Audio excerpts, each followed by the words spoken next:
আজকে এই সাহাপাড়া খাল খনন উপলক্ষে আজকের এখানে আয়োজিত এই অনুষ্ঠানের উপস্থিত সকল নেতৃবৃন্দ, উপস্থিত এলাকাবাসী ভাই ও বোনেরা, উপস্থিত মুরব্বীবর্গ, আসসালামু আলাইকুম।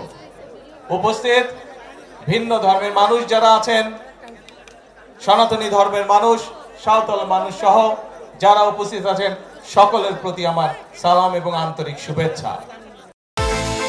বিকাশ পেমেন্টে 10,000 টাকার বেশি অফার, শপিং চলছে তো।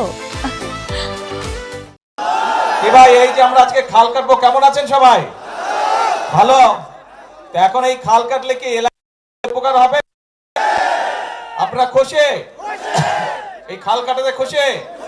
কারা কারা খুশি না হাত তুলেন তো। খুশি না কারা কারা? কারা কারা খুশি না হাত তুলেন। আর কারা কারা খুশি এবার হাত তুলেন। সবগুলা মানুষ খুশি। আমরা যারা বিএনপি করে, আমরা এমন একটি দল করে যেই দলের কাজ হচ্ছে সেই কাজগুলো করা, যেই কাজগুলো করলে মানুষের উপকার হবে, যেই কাজগুলো করলে মানুষ খুশি হবে, আমরা চেষ্টা করি কাজগুলোই করতে। এবং সে কারণেই আজ আমরা এখানে একত্রিত হয়েছি। আনুষ্ঠানিকভাবে আজকে আমরা এই সাহাপাড়া খালটি আমরা জানেন, এই খালটা প্রায় 12 কিলোমিটার লম্বা।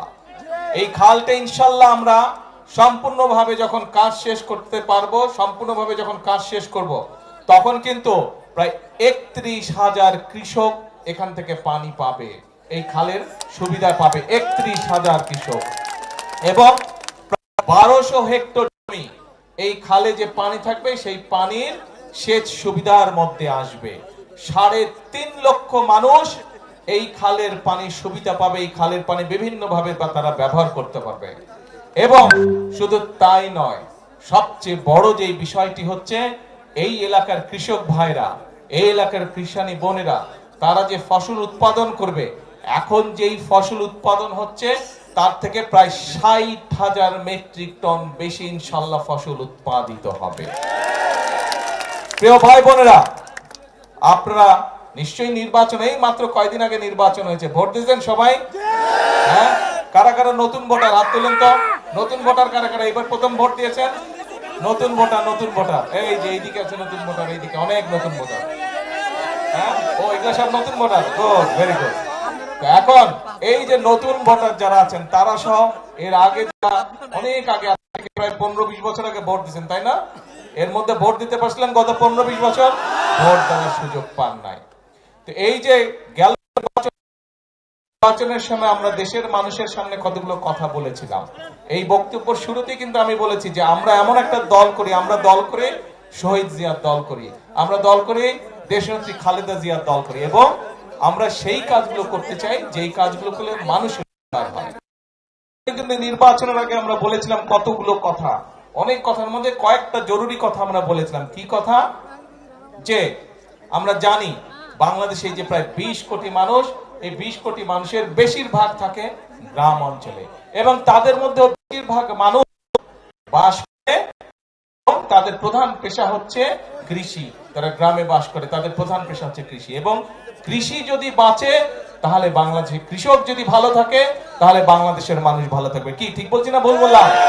ঠিক, এই কথাটা ঠিক বলছে। এবং সেই জন্যই আমরা বলে কৃষকের পাশে দাঁড়াতে চাই, কৃষক ভাইদের পাশে আমরা দাঁড়াতে চাই। এবং সেজন্যই আমরা তখন বলেছিলাম যে নির্বাচনে ইনশাল্লাহ আপনাদের ভোটে আল্লাহর রহমতে বিএনপি জয়যুক্ত হলে পরে সবচেয়ে প্রথম আমরা যেই কাজটি করব সেটা হচ্ছে 10,000 টাকা পর্যন্ত ঋণ ছিল কৃষকদের, সেই 10,000 টাকা পর্যন্ত কৃষি ঋণ সুদ সহ আমরা মওকুফ করে দেব। আমরা তখন নির্বাচনের আগে বলেছিলাম। এবং নির্বাচনের পরে প্রথম যে মন্ত্রিসভার, সরকারের যে মন্ত্রিসভার বৈঠক ছিল, সেই বৈঠকে প্রথমেই বিএনপি সরকার কৃষক ভাইদের কথা মনে রেখেছে, এবং সেই কৃষি ঋণ সুদ সহ আমরা মওকুফের ব্যবস্থা করেছি। এখন প্রিয় ভাই বোনেরা, আজকে আমরা এখানে একত্রিত হয়েছি এই খাল কাটার। আপনারা নিজেরাই বলেন এই খাল কাটলে আপনাদের সকলের, বিশেষ করে যারা কৃষি কাজের সাথে জড়িত, সেই কৃষি কৃষিকার্যের সাথে জড়িত তাদের আপনাদের উপকার হবে, আপনাদের সকলের উপকার হবে। গ্রামের মানুষ খাল থাকলে, খালে পানি থাকলে কি কি উপকার হয় প্রত্যেকটি মানুষ আপনারা বুঝেন। আজ এই খাল খাটাটা কেন জরুরি? সমগ্র বাংলাদেশে আজকে যেই খালগুলো আগে ছিল প্রায় সকল খাল ভরাট হয়ে গেছে।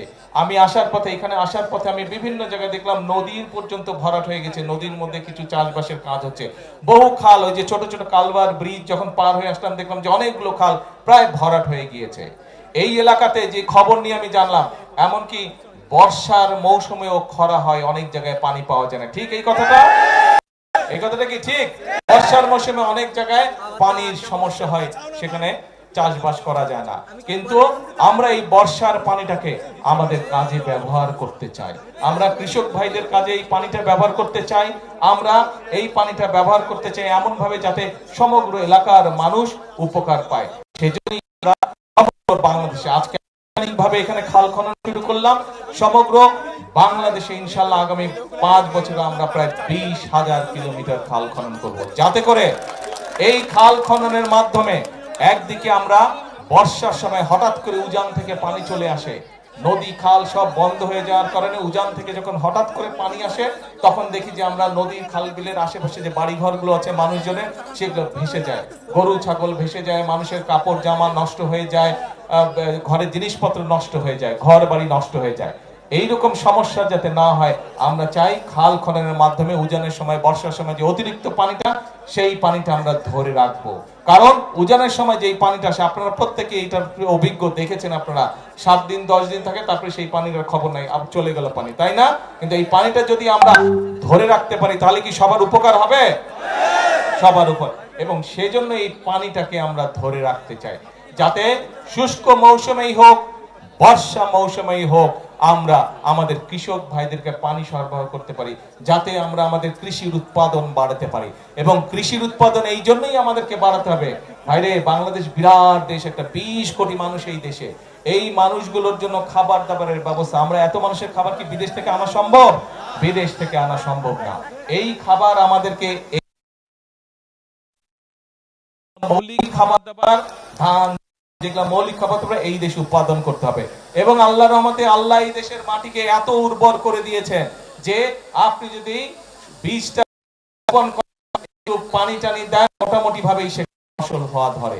কাজেই আল্লাহর নেয়ামত, এই পানিটাকে আমাদের সঠিক ভাবে ব্যবহার করতে হবে মানুষের উপকারে। এবং শুধু এই খাল না, তো খালের পাশে যে জায়গাটা হবে সেখানে আমরা প্রায় 7,000 ইনশাআল্লাহ বৃক্ষরোপণ করব। এই বৃক্ষরোপণ করলে এটার পাশ দিয়ে মানুষ হাঁটতে যাবে। এই যে একটু আগে এমপি সাহেবকে চেনেন তো? আপনাদের এমপি সাহেবকে কি নাম? কন্ত মঞ্জু। হ্যাঁ, একটু আগে এমপি সাহেব এই যে মন্ত্রী সাহেবকে বলছে, দাঁড়ান না, আমি আপনার নাম বলছি, দাঁড়ান, হ্যাঁ দাঁড়ান। এই যে মন্ত্রী সাহেবকে বলছে, আমাদের এলজিআরডি মন্ত্রী সাহেবকে বলছে, এখানে আপনাদের রাস্তা যাতে হয় এই খালের পাশ দিয়ে, ইনশাআল্লাহ খালের পাশ দিয়ে রাস্তা করবো, যাতে আপনাদের হাঁটা চলার জন্য সুবিধা হয়, এলাকার মানুষ যাতে সুন্দরভাবে হাঁটা চলা করতে পারে, এখান থেকে সামনে যেগুলো এলাকা আছে সেখানে যাতে আপনারা যেতে পারেন। কাজেই আমাদেরকে সারা দেশে আমরা এইভাবে খাল খনন কর্মসূচি শুরু করেছি আনুষ্ঠানিকভাবে। আজকে এই খাল খননের মাধ্যমে আমরা যেরকম পানির সমস্যার সমাধান করব, একইভাবে এই খাল খননের মাধ্যমে আমরা দুই পাশে ফলের গাছ লাগাবো, দুই পাশে যেগুলা মূল্যবান গাছ আছে সেগুলা লাগাবো, যাতে দেশের সম্পদ বৃদ্ধি হয়। আরেকটা বিষয়, এখন যেহেতু খালে পানি নাই, নদীতেও পানি নাই, আমাদের কি করতে হয়? এই যে ডিপ টিউবওয়েল দিয়ে আমাদেরকে মাটির নিচ থেকে পানি বের করে আনতে হয়। এখন চিন্তা করে দেখেন তো, আজকে থেকে 10 বছর আগে আপনি যতটুকু গভীরে গেলে পানি পাইতেন, এখন পান আরো গভীরে যাইতে হয় না? কি আরো গভীরে যেতে হয়? এখন আর অনেক গভীরে যেতে হয়। আগে যদি আপনি 50 ফিট গেলে পানি পাইতেন, এখন হয়তো 300 ফিট যেতে হয়, তাই না? ওই পানিও তো কমে যাচ্ছে। কিন্তু ওই পানি যদি কমে যায় তাহলে তো আমাদের করতে হবে। সেই জন্যই আমাদেরকে মাটির উপরে যেই পানি আছে, আমাদেরকে এখন চেষ্টা করতে হবে মাটির ভিতরে যেই পানিটা আছে সেই পানিটাকে রিজার্ভের মতন আমাদের রেখে দিতে হবে, যাতে ভবিষ্যৎ প্রজন্মদের জন্য যদি প্রয়োজন হয় তাদের যাতে কাজে ব্যবহার করা যায়। এবং আমাদেরকে মাটির উপরে যেই পানি আছে সেই পানিটা যতটুকু সম্ভব সৎ ব্যবহার করা যায়, সুন্দরভাবে পরিকল্পনা করে, খাল খনন করে, নদী খনন করে আমাদেরকে মাটির উপরের পানিটা ধরে রাখতে হবে। প্রিয় ভাই বোনেরা, আমরা এত গেলে কৃষির কথা, আমরা কিন্তু আরো কতগুলো কথা বলেছিলাম নির্বাচনের আগে। আমরা বলেছিলাম এই যে এখানে অনেক মা বোনেরা বসে আছে, গ্রিনেরা বসে আছে, আমরা বলেছিলাম এই সারা বাংলাদেশে 4 কোটি পরিবার আছে, এই 4 কোটি পরিবারের মায়েরদের কাছে যাদের সংসার আছে তাদের কাছে আমরা ফ্যামিলি কার্ড পৌঁছে দিতে চাই, এবং সেই কাজটিও কিন্তু আমরা শুরু করেছি। আমি জানি এই এলাকার কোনো মা বোন এখনো ফ্যামিলি কার্ড পান নাই, তবে এতটুকু বলতে পারি ইনশাল্লাহ আপনারা পাবেন। একটু সময় লাগছে কারণ সরকারের কিছু নিয়ম কারণ আছে। পাইলট প্রজেক্ট প্রথমে শুরু করতে হয়, আমরা সেই পাইলট প্রজেক্টের কাজ শুরু করেছি। সেখানে আমরা 37,000 মায়ের কাছে, বোনের কাছে আমরা ফ্যামিলি কার্ড পৌঁছে দিয়েছি। ইনশাল্লাহ আপনাদের চিন্তা করার কোনো কারণ নাই। এই এলাকার সহ পুরা দিনাজপুর, ঠাকুরগাঁও, পঞ্চগড়, সমগ্র এই রংপুর বিভাগের যত মায়েরা আছেন সবার কাছে ধীরে ধীরে আমরা ফ্যামিলি কার্ড পৌঁছে দেব।